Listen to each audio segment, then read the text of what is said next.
Cette histoire commence dans un village d'orphelins géré par une organisation humanitaire en Éthiopie.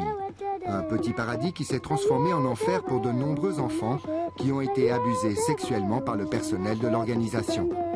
Terre des Hommes est l'une des plus célèbres ONG suisses, fondée il y a plus de 40 ans par le très charismatique Edmond Kaiser. Et dans la colère, Terre des Hommes est née.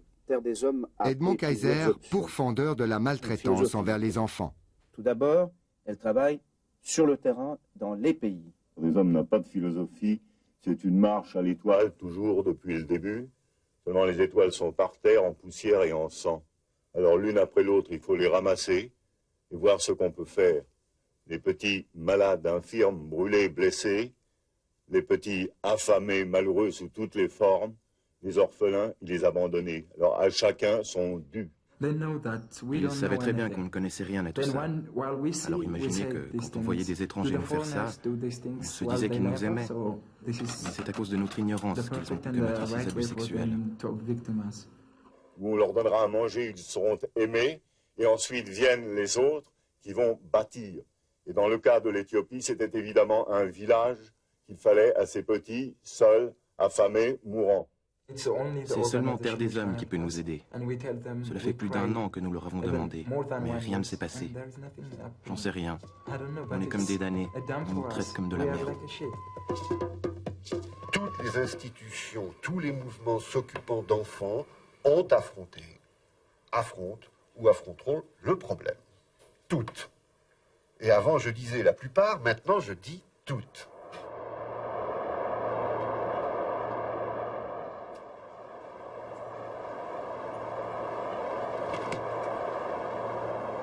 Ce reportage a commencé par des témoignages accablants parvenus à notre rédaction. Des récits en provenance d'Éthiopie à des milliers de kilomètres de chez nous.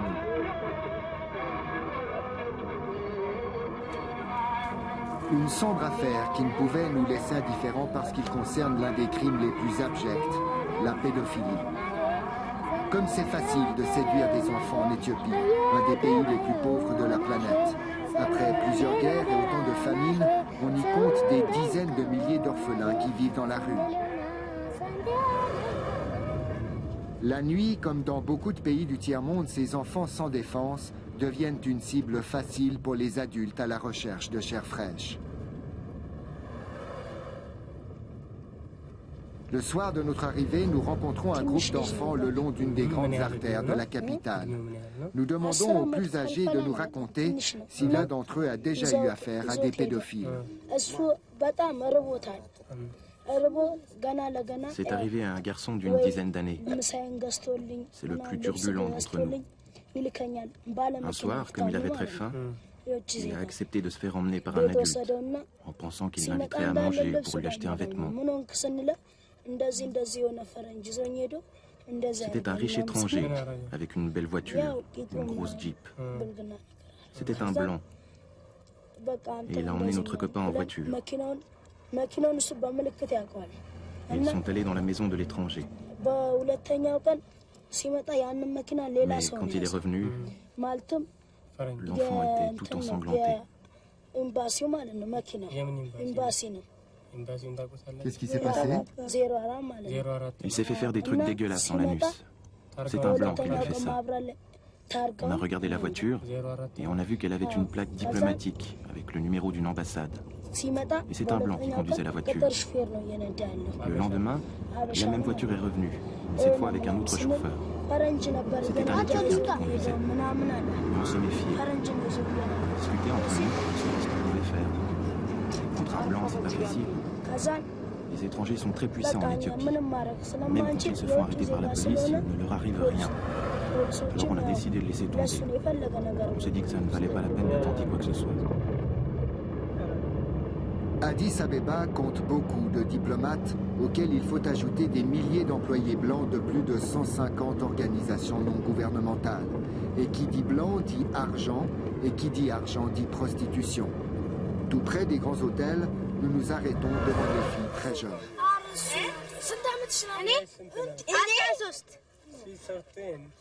And you? Yeah, me? How old are you? 14. 14. Yeah. En rentrant à notre hôtel, nous sommes dégoûtés d'avoir été si brutalement plongés dans la réalité du pays. En Éthiopie, le tourisme sexuel se développe à vive allure. La menace de 5 ans de prison en cas de relation sexuelle avec une mineure n'effraie pas grand monde, car contre quelques billets, on peut facilement s'arranger avec la loi. Le lendemain, nous retrouvons les prostituées dans ce bidonville, sous les fenêtres des hôtels de luxe. 5 orphelines qui partagent une pièce minuscule.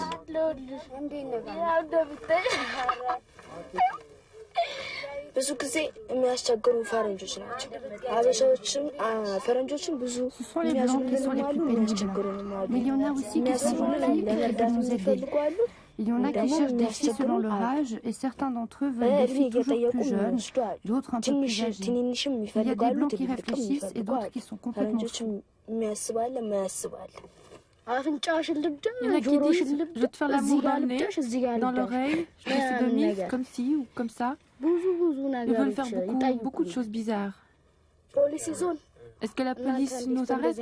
En fait, ils veulent juste savoir pourquoi on fait ce boulot. On leur répond que c'est notre problème.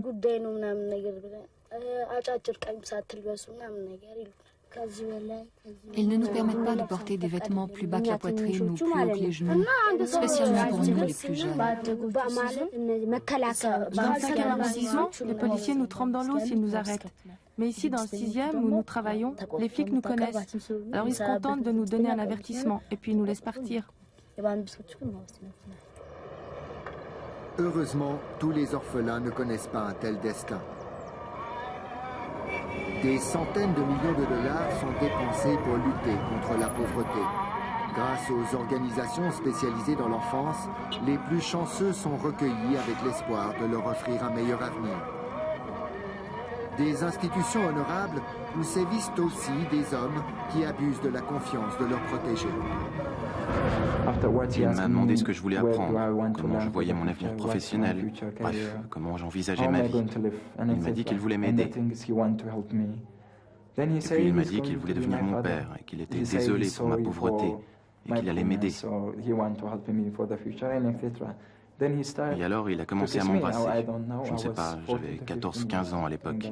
Il m'a embrassé les oreilles, les joues, les lèvres, et il m'a embrassé tout le corps.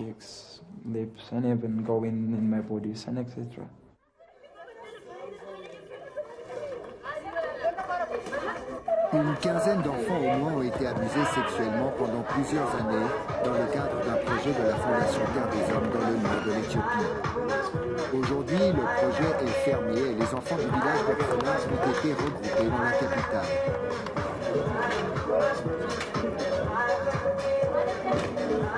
Il y a déjà 4 ans que les premiers actes pédophiles ont été commis par les employés de Terre des Hommes. La fondation a engagé Tizita Gebru, une psychologue d'origine éthiopienne, pour aider les victimes à se réintégrer dans une société qui condamne l'homosexualité. Ils m'ont tous posé la même question. Pourquoi m'a-t-il choisi? Y avait-il quelque chose dans mon corps ou quelque chose de psychologique qui lui faisait croire que j'étais homosexuelle? Et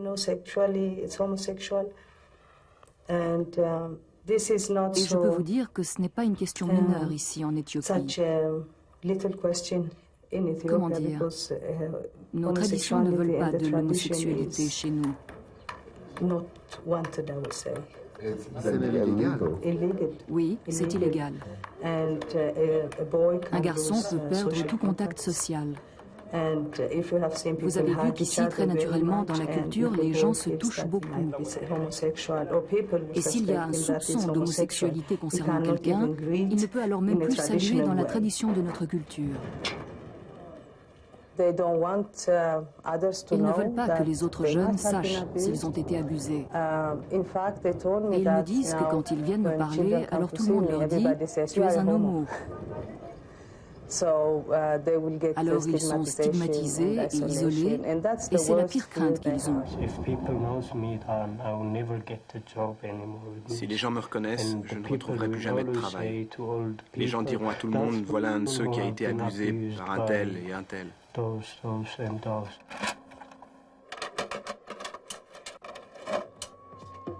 Si Si cette affaire de pédophilie nous concerne aussi, c'est parce qu'elle s'est produite dans un projet que Terre des Hommes a souvent médiatisé sur l'antenne de la télévision suisse romande. Justement des images illustrant la vie dans ce village-là, des images qui sont peut-être un petit peu plus optimistes. C'est ça, tout à fait.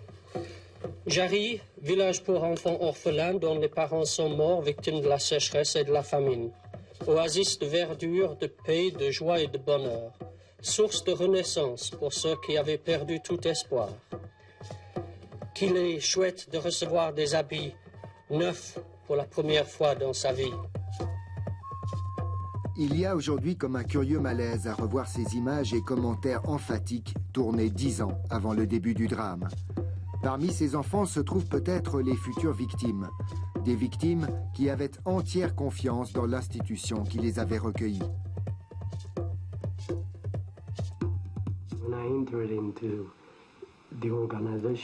Quand je suis arrivé à l'orphelinat, c'était bien parce que je n'avais rien à manger avant. Et j'ai reçu de la nourriture. Mais les nurses et le personnel étaient comme une armée. Nous étions bousculés tout le temps. Il n'y avait pas de démocratie, on n'avait rien le droit de dire. Il y a eu une grande différence après l'arrivée de David, le nouveau chef de projet. À Jarry, l'ambiance change en 1994 avec l'arrivée de David, le nouveau délégué de Terre des Hommes. David est adoré par les enfants parce qu'il redonne vie au village d'orphelins en développant de nouvelles activités. En février 1995, 2 nouveaux professeurs prénommés Paul et Denis arrivent au village. Et 3 semaines plus tard, Paul surprend Denis avec un élève.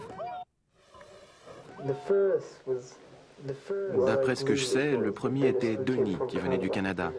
Je ne m'en rappelle pas bien, car à l'époque, je n'étais encore qu'un gamin.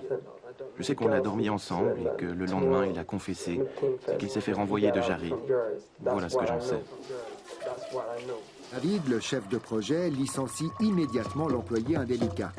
La direction de Lausanne est informée, mais ne fait aucune investigation sur place. Nous avons pensé qu'il y avait eu un acte isolé, que la décision qui avait été prise était la bonne décision, elle avait été prise extrêmement rapidement, pour nous c'était un gage, et nous avons pensé que l'affaire, je dirais, s'arrêtait là. Malgré la gravité des faits, la Fondation ne dénonce pas son collaborateur à la police. Ce qui lui aurait par exemple permis d'apprendre que Denis avait déjà été condamné pour pédophilie au Sri Lanka, quelques semaines seulement avant d'être engagé à Jarry. Aux yeux du siège de Lausanne, l'affaire est donc classée. Ils ne s'occupaient pas de moi. Ils ne voulaient même pas savoir si j'avais été abusé. Leur seul problème, c'était que je n'en parle pas à personne. L'organisation m'a demandé d'en parler à personne.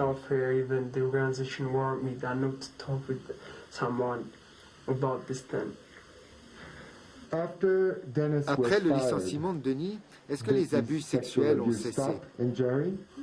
Non, ça ne s'est pas arrêté. Yes, okay. I don't like this, huh? You know that? Il faut dire que Jarry est en plein chambardement. Des étudiants de l'école hôtelière de Lausanne ont convaincu Terre des Hommes de former les jeunes du village au métier du tourisme. Okay, did you wash your teeth? Yes. Okay, did you wash your teeth? C'est un jeune couple qui a porté cette idée, Saskia et Martin. Again. Yes, please. Here's this. No. Yes, please. It is you, Kim. Leur projet apporte une nouvelle approche dans le développement qui attire de nombreux médias. En octobre 96, Temps Présent y tourne un reportage dont certaines images servent à illustrer notre enquête. Mais quelques mois plus tard, les étudiants vont être témoins d'un autre abus sexuel. Tout s'est passé, en fait, c'était le soirée de Noël, donc le 25 décembre 96. Puis on faisait en fait une grande soirée, il y avait plein de gens qui étaient là, plein de gens qui étaient venus nous voir pour Noël. Puis on avait invité donc David aussi à manger avec nous. On avait une fondue au fromage suisse qu'on nous avait amené. Et puis on a mangé, c'était très sympa. Puis on avait servi le dessert et puis David à ce moment-là s'est levé en fait en plein milieu du repas et a dit moi je dois aller dans ma maison parce qu'il y a quelqu'un qui va pas bien, il faut que je m'occupe d'un enfant qui va pas bien. Et puis c'est vrai qu'on avait eu quelques doutes sur certaines attitudes que David avait, bien que sans jamais vouloir s'avouer et en se disant toujours mais quelle horreur, qu'est-ce qu'on pense, c'est horrible, c'est pas possible, c'est nous qui voyons mal. Et puis c'est vrai que c'était des choses qu'on rejetait et qu'on voulait pas penser. Ce soir-là, il décide de vérifier si l'enfant dort avec David. Donc on a frappé à la porte et à ce moment-là, David est venu nous ouvrir. Il avait une serviette autour de la taille et puis on a demandé est-ce que vous savez où est l'enfant? Et il a dit ah non, je sais pas, il est parti, je l'ai renvoyé dans son dortoir donc il doit être là-bas. Et on lui a dit non, on vient d'aller vérifier au dortoir, il n'y est pas, mais on se fait du souci parce que c'est pas un enfant très stable ces temps-ci. Est-ce que vous pouvez venir avec nous et est-ce que vous pouvez venir voir où il serait? Et à ce moment-là, David a dit oui, j'arrive, ok, je vais m'habiller. Et puis il a fermé la porte et à ce moment-là, Martin qui était derrière la maison, donc vers la véranda, réceptionner l'enfant que David faisait juste sortir. Je passais souvent la journée avec David. Les autres enfants suspectaient que je dormais avec David. Alors je n'osais pas en parler. Quand j'ai dormi avec lui, il m'a caressé, léché les oreilles et il m'a fait une fellation.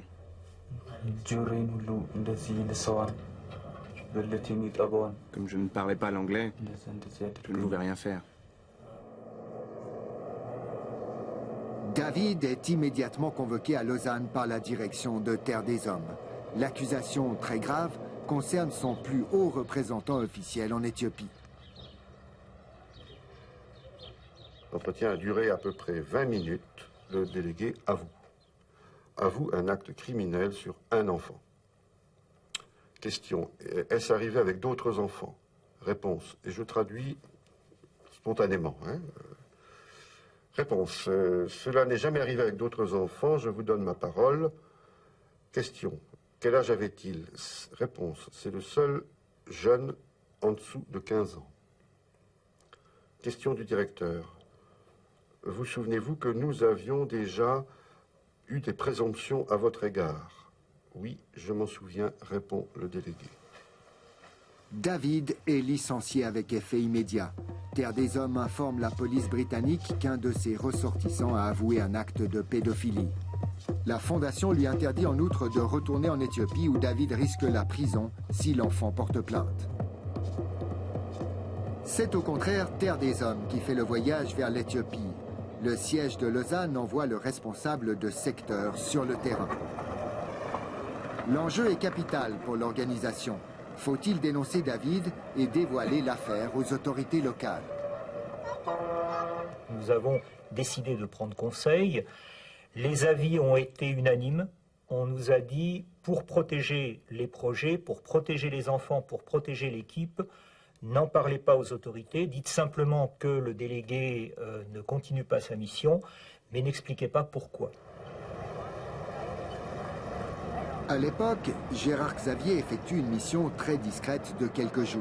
Il valait mieux en effet laisser le moins de traces possible d'un voyage très diplomatique. 3 ans plus tard, nous avons voulu interroger à Addis Abeba les diplomates consultés par Terre des Hommes. Premier arrêt à l'ambassade de Suisse, où son Excellence nous a reçus longuement sans notre caméra. L'ambassadeur nous a raconté qu'il avait recommandé de faire le moins de vagues possible autour de cette affaire par crainte de froisser les autorités éthiopiennes. Et c'est ce même esprit de discrétion qui l'a poussé à refuser de le redire publiquement aujourd'hui.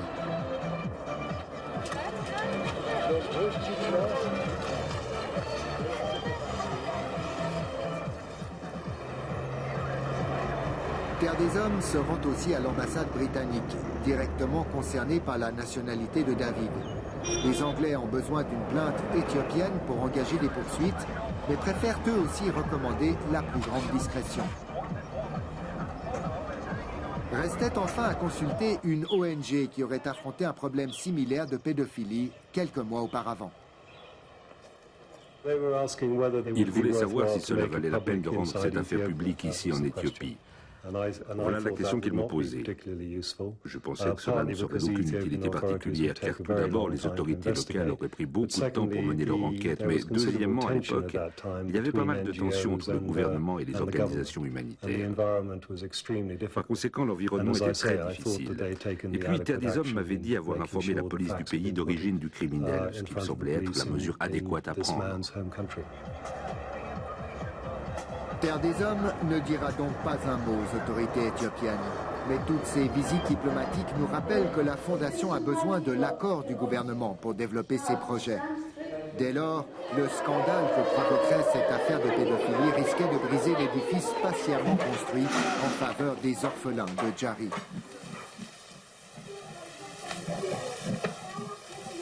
La question de ne pas dire les motifs du licenciement avec effet immédiat du délégué aux autorités éthiopiennes était, à tort ou à raison, était d'avoir dans la balance, est-ce qu'on prend le risque de quitter ce programme et d'arrêter tout le programme pour quelques centaines d'enfants.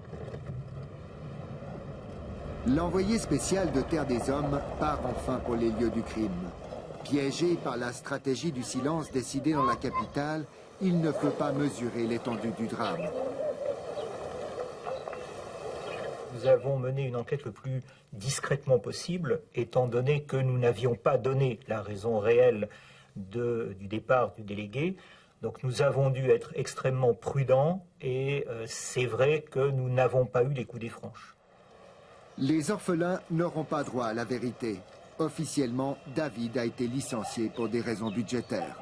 Ils ne connaissaient pas la vraie raison du départ de David. Alors ils étaient désorientés. Par conséquent, la plupart des réunions que j'ai eues avec eux tournaient autour de ça, de leur tristesse, d'un sentiment de trahison de la part de David qui était parti sans leur dire au revoir, et puis de l'angoisse, de la confusion. Alors on a aussi parlé de ce mensonge et de ce qu'on ne leur a pas dit.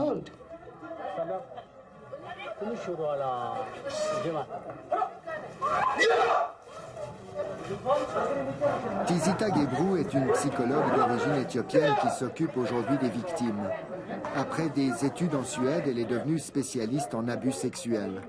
En 1997, elle se trouvait un peu par hasard dans le pays. Terre des Hommes l'engage alors pour une thérapie de crise de quelques semaines.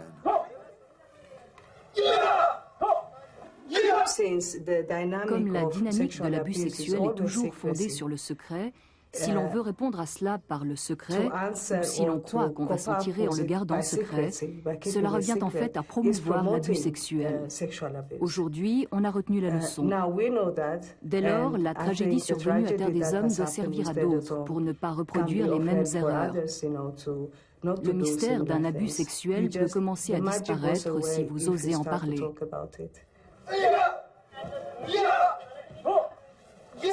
Les preuves sont là. Ce que nous voulons, c'est qu'on nous vienne en aide pour aller au tribunal et qu'on trouve une solution. Pour aller au tribunal, encore faudrait-il que les pédophiles présumés aient été dénoncés à la justice éthiopienne, seule compétente pour les juger.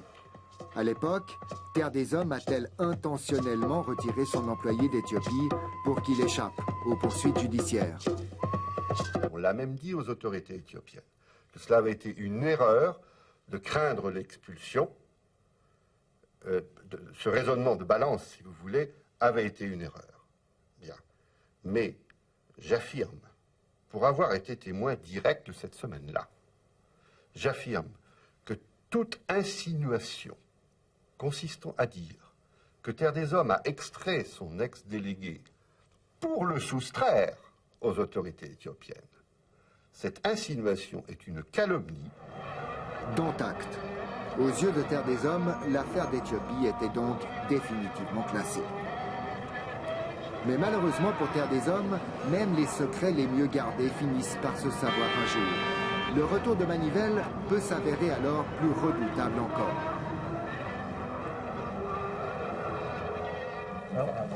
Ce secret était parvenu aux oreilles d'un couple d'Anglais vivant à Addis Abeba avec les 2 enfants qu'ils ont adoptés.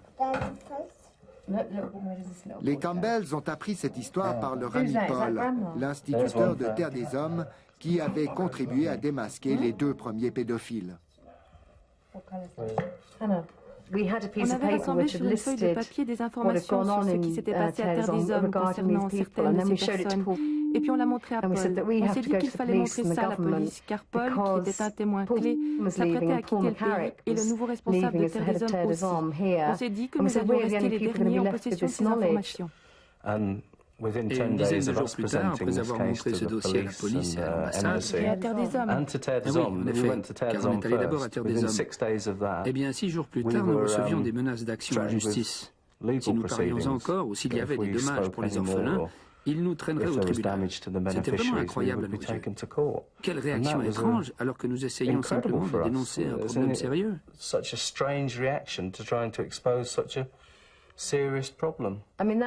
démontre qu'ils n'étaient pas du tout heureux que cette affaire soit rendue publique. Les Campbells décident malgré tout de déposer leur dossier au ministère de la Justice sans savoir qu'ils vont déclencher une véritable tempête.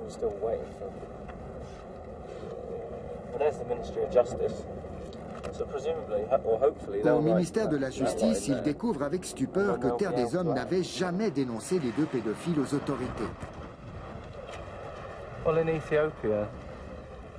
crime a été commis en Éthiopie et ils ne l'ont jamais rapporté à la police. Je pense que Terre des Hommes a essayé d'étouffer cette histoire, car la Fondation a un mandat qui porte très haut des idéaux louables. Et que de voir ces idéaux brisés ici en Éthiopie, mais aussi en Inde, où ça s'est passé, c'est très embarrassant pour eux. Pour les collectes de fonds, si ça se sait dans le monde des organisations humanitaires ou de leurs donateurs, ils perdront de l'argent. Je respecterais personnellement une organisation qui saurait affronter ce problème. Si elle le révélait, eh bien, c'est possible qu'au début, elle perde un peu d'argent et du respect. Par la suite, les gens pourraient se rendre compte que c'est un problème qui existe dans le monde et que ça arrivera encore. Mais regardez comment ils l'ont géré d'une façon transparente et positive, ouverte, et je pense que cela pourrait contrebalancer les effets négatifs de le révéler à l'extérieur de l'institution. Il faut dire que cette affaire d'Éthiopie tombait plutôt mal pour la Fondation Terre des Hommes à Lausanne. Fin 96, l'institution accusait une baisse dans la récolte des fonds et, comble de malchance, elle se trouve mêlée à une autre affaire de pédophilie en Inde.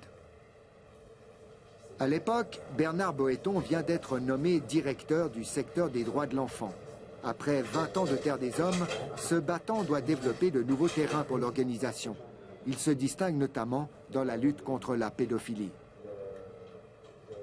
La même organisation qui, en termes médiatiques ou en termes de mobilisation de l'opinion publique, tient un discours extrémiste, si je puis dire, un discours d'avant-garde, de demande, d'exigence, d'amélioration des lois, etc., prend le risque, en même temps, et c'est un risque assumé, qu'un jour, ce que l'on dénonce, on en soit victime.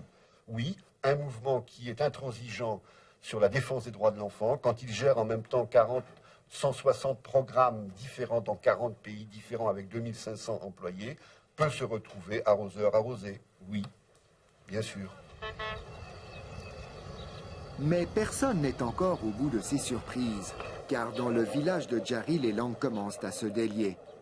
Quelques jours après que les Campbells aient déposé plainte, voilà que Terre des Hommes accuse Paul d'être lui aussi un pédophile. Le même Paul qui avait pris ses 2 collègues en flagrant délit aurait lui aussi abusé des adolescents pendant encore 2 ans. Nous avons découvert à ce moment-là que des personnes qui nous semblaient de toute confiance pouvaient effectivement être mêlées à des problèmes de ce type. C'est là que je dis, sur ce cas-là comme sur tant d'autres, la capacité de dissimulation d'un pédophile est illimitée, jusqu'à dénoncer les pédophiles. Paul se rend à l'ambassade de son pays natal. Là, il révèle le contenu de la plainte qui a été déposée contre lui. À l'époque, nous avons eu une longue conversation avec cet individu. Nous avons appris qu'il y avait des accusations d'abus sexuels contre lui.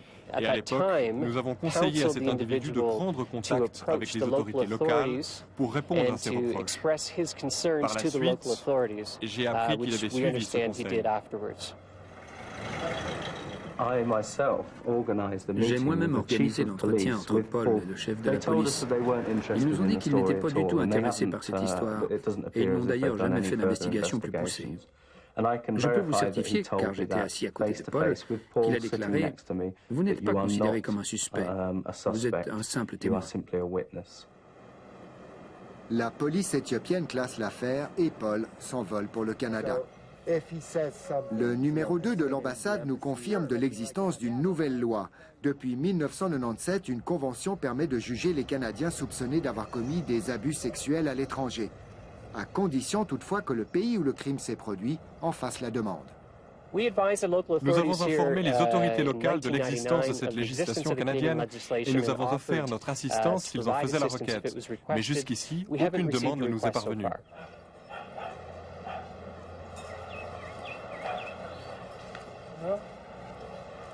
Les autorités locales ne mèneront aucune enquête sérieuse.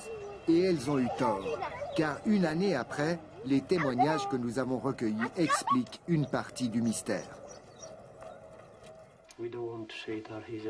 Nous n'avons pas voulu dire au début qu'il était un pédophile, parce que nous voulions que ce soit Terre des Hommes qu'il dénonce, et pas les victimes individuelles.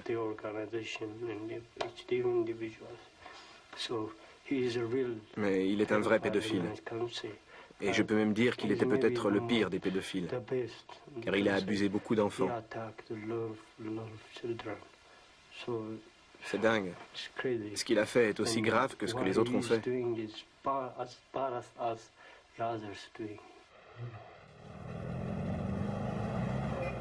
Paul parti au Canada, on croit de nouveau que l'affaire est définitivement classée. Mais cette fois, le rebondissement surviendra seulement quelques jours plus tard. Un employé éthiopien de Terre des Hommes a alerté un journal de la capitale. L'affaire est enfin révélée au pays, 4 ans après les premiers abus sexuels. Le scandale est énorme. Des tabous sexuels sont brisés, une très respectée fondation suisse est mise en cause. Mais le journal offre en prime de nouvelles révélations. Nous avons découvert 2 choses.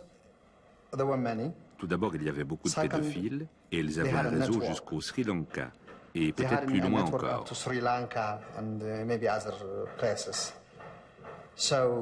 Et deuxièmement, nous avons découvert que l'organisation avait intentionnellement étouffé toute cette affaire. Le journal révèle qu'au moins 2 amis de David venaient en vacances dans le village d'orphelins de Terre des Hommes. De nouveaux noms s'ajoutent à la liste des hommes accusés de pédophilie à Jari.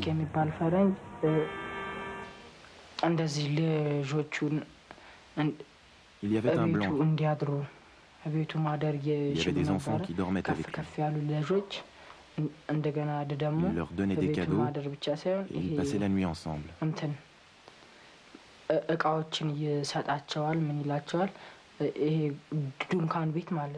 Il les emmenait à la montagne et ils dormaient sous des tentes. Certains des enfants, en général les plus âgés, dormaient dans la même tente que moi. Est-ce que tu sais ce qu'ils faisaient dans la tente? Certains dormaient avec lui et d'autres se méfiaient. Mais ceux qui dormaient avec lui, ils leur faisaient des choses pas bien. Vraiment des trucs pas bien. Les plus grands nous ont prévenus de faire attention.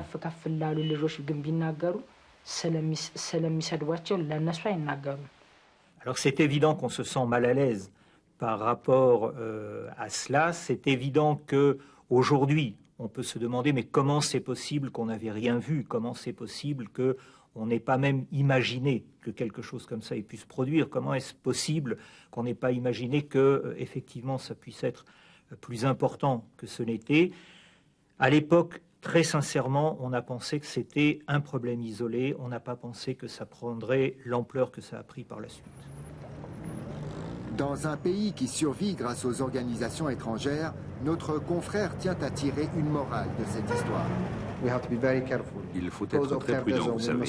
À cause de l'affaire de Terre des Hommes, nous ne disons pas que nous n'avons plus besoin d'aide humanitaire. Mais le peuple suisse doit être certain que chaque fois qu'il donne de l'argent, cet argent aille pour la cause qui était prévue. Il faut une forme de contrôle là-dessus.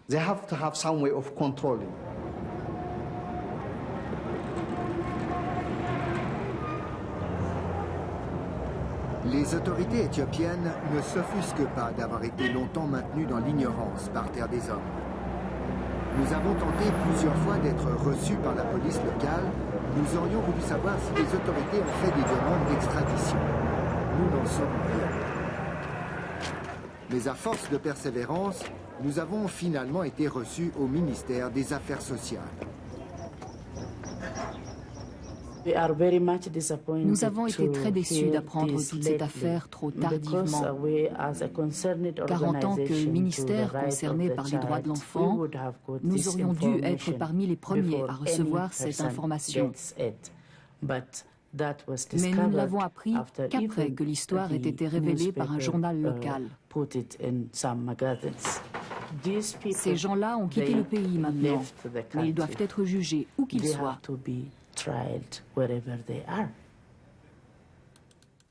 Le plus curieux, c'est que la plupart de ces pédophiles présumés ne se cachent pas le moins du monde. Nous avons échangé plusieurs courriers électroniques avec Paul, qui a nié les accusations portées contre lui. Mais le plus inquiétant, c'est que certains membres du réseau continuent de chercher à travailler dans des organisations qui s'occupent d'enfants. Est-ce que vous pouvez me confirmer qu'un de ces pédophiles a postulé auprès de votre institution? Oui, en effet, quelqu'un de notre organisation appelée Sauver des enfants m'a demandé des références concernant cet individu. Je n'ai pas tout de suite reconnu son nom. Il ne mentionnait pas le village de Jari comme expérience en Éthiopie. Mais j'ai malgré tout pu l'identifier et j'ai dit à notre direction de ne pas l'engager. Le même David a visiblement retrouvé du travail dans une autre organisation en Afrique, d'où il a écrit cet été à Terre des Hommes pour réclamer la restitution de son téléviseur et de sa vidéo. Autant d'exemples qui illustrent le besoin urgent de créer un fichier des pédophiles ayant sévi dans les organisations travaillant avec des enfants. Depuis cette pénible affaire, Terre des Hommes a démarré une campagne en faveur de tels fichiers. Le problème, il est juridique. C'est que lorsqu'une organisation a eu des témoignages ou des évidences ou des faits concernant la pédophilie d'un membre de ses équipes sur le terrain, on peut rompre le contrat, prendre le billet d'avion, tout faire avec effet immédiat, la personne est encore innocente. C'est à la justice de dire que la personne est coupable. Dommage, la loi du silence a encore de beaux jours devant elle. En Suisse comme en Éthiopie d'ailleurs. Peu avant notre départ, la psychologue a convoqué les rescapés du village d'orphelins de Terre des Hommes. Curieusement, les victimes et témoins qui s'étaient spontanément livrés à nous pendant notre enquête ne sont pas là. Alors, un quiproquo s'engage avec ceux qui ne nous ont jamais vus. Ce n'est pas pour mendier. L'un d'entre vous m'a demandé s'il filmait pour récolter des fonds en faveur de Terre des Hommes, parce qu'il ne voulait pas être filmé pour la propagande de l'organisation. Non, ça n'a rien à voir. En fait, le but de la réunion d'aujourd'hui est de revenir sur cette histoire dont on a beaucoup parlé. Mais en tant qu'enfant de Terre des Hommes, vous ne devez pas vous cacher ou avoir honte de ce qui est arrivé. Ce n'est pas la faute des enfants, c'est celle des adultes. Mais avant de commencer la réunion, dis-nous à quoi ça sert de reparler encore de ça aujourd'hui. Tu veux en arriver où? Mais vous m'avez dit que chaque fois que vous entendez le mot Terre des Hommes, vous êtes effrayé. Qu'est-ce qui se passera pour ceux qui se sont fait abuser par les homosexuels? Qui va indemniser les victimes? Qui paiera des compensations aux enfants? On ne peut jamais compenser un abus sexuel. Mais la première des compensations, c'est d'être reconnu en tant que victime, de pouvoir être écouté, cru et entendu comme quelqu'un qui dit la vérité. Et puis, il faut que Terre des Hommes dise « Je m'excuse que cela te soit arrivé. Je suis désolé de n'avoir rien vu. » Tout cela peut apaiser l'enfant. Les compensations économiques peuvent aider l'enfant à avoir une meilleure vie. Mais même si vous avez de l'argent, si vous vivez avec un profond trou noir au fond de vous, ce ne sera pas d'une grande utilité.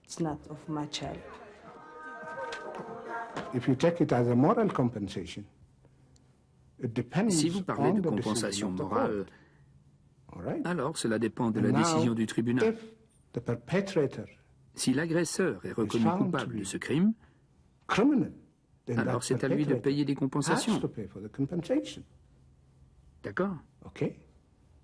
Parce que cette question conduit à dire, et je ne sais pas si c'est ce que vous voulez laisser entendre, cela veut dire que Terre des Hommes fait partie du crime, ce que nous nions. L'institution doit payer des compensations à ses enfants, car c'est un vrai crime qui a été commis, un crime grave. Si au départ Terre des Hommes nous avait dit quelles avaient été les vraies raisons du licenciement de Denis, nous n'aurions pas ensuite été abusés par David, Paul, Kim. Cette affaire aurait pu être coupée à la racine. Et nous aurions pu en tirer des leçons. Tout cela a rendu ce crime encore plus grave. C'est donc l'organisation qui a commis un crime, et pas les pédophiles.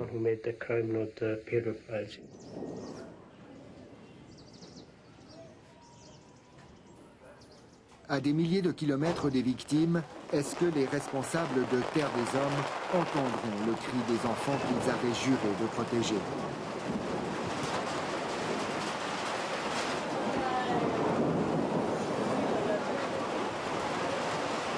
Aujourd'hui, ces adolescents bénéficient enfin de l'encadrement psychologique dont ils ont besoin.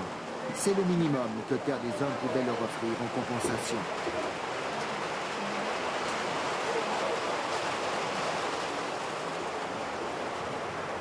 La tragédie de Jari n'a pas fini de résonner dans la mémoire des victimes et malgré les années qui ont passé, leur colère continuera d'ébranler l'institution. Terre des Hommes a dû affronter la honte. C'est un peu comme dans une famille où se produit un abus sexuel. Eh bien, en général, la victime comme la société sont plus fâchés contre le parent qui n'a rien fait en disant « Pourquoi ne m'as-tu pas protégé ?» Terre des Hommes a dû affronter la honte, mais aussi la colère des enfants et de la société. Et aujourd'hui encore, ils sont toujours confrontés au problème. J'aurais tendance à dire aujourd'hui, mais aujourd'hui nous sommes plusieurs années après les faits, que la stratégie qui aurait été probablement la meilleure aurait été de prévenir les autorités et aurait été de mener immédiatement une enquête. Ça, c'est une des grandes leçons que nous avons tirées de cette catastrophique expérience. Cette autocritique suffira-t-elle pour rétablir la confiance en Terre des Hommes? Ce serait une erreur de faire de Terre des Hommes un bouc émissaire. Ce serait très dangereux de stigmatiser la Fondation comme la seule où des abus sexuels ont été commis. Mais il fallait le dire. Et je lance un appel à tous ceux qui savent que des abus sexuels ont été commis dans leur organisation. Je leur dis, sortez de l'ombre, car ce n'est pas seulement arrivé à Terre des Hommes. Apprenez de vos erreurs, assumez-le publiquement et faites avancer la prise de conscience.